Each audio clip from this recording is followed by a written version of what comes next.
शिव महापुराण के अनुसार वीरभानु नाम का एक शिकारी एक गांव में अपने परिवार के साथ रहता था।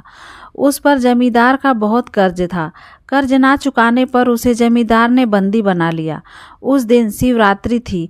वह भूखा प्यासा रहा और दिन भर महादेव का स्मरण करता रहा। शाम को जमींदार ने वीरभानु को छोड़ दिया, ये कहकर कि एक दिन में कर्ज चुकाना होगा।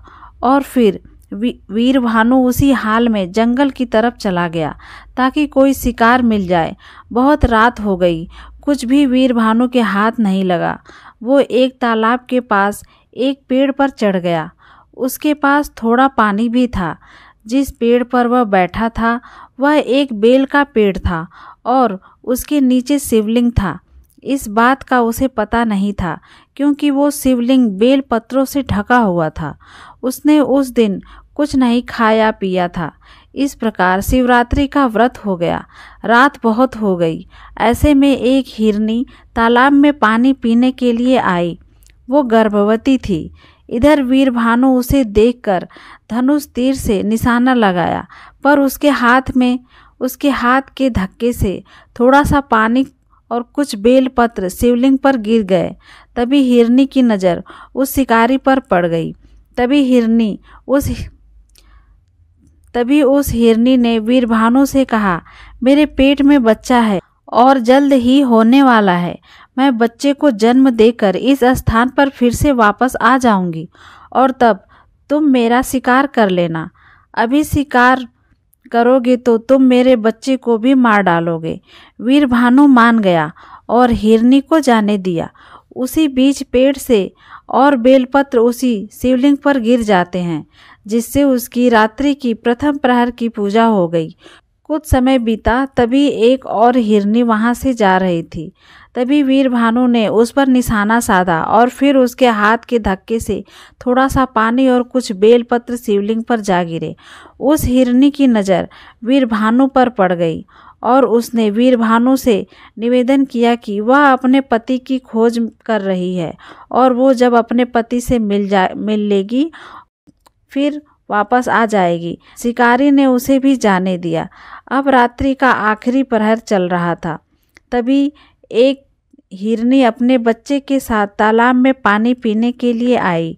वीरभानु ने उसे भी देखकर धनुष तीर साधी और फिर इस बार भी धक्के से पानी और बेलपत्र शिवलिंग पर गिर गया और इस प्रकार उसकी आखिरी प्रहर की पूजा भी संपन्न हो गई। उस हिरनी ने वीरभानु से कहा कि वो अपने बच्चे को उसके पिता के पास छोड़ आएगी, फिर उसके बाद वो उसका शिकार कर सकता है। पर इस बार वीरभानु ने कहा, मैंने पहले से ही 2 शिकार छोड़ दिए हैं, अब मैं गलती नहीं करूँगा। हिरनी ने कहा, मैं पक्का वचन देती हूँ, मैं जरूर लौट कर आऊँगी। हिरनी के ऐसा कहने पर वीरभानु ने उसे जाने दिया और इस प्रकार शिकारी की शिव पूजा और शिवरात्रि जागरण अनजाने में पूरा हो गया। और जब सुबह हुई तो फिर वहां से एक हिरन गुजर रहा था।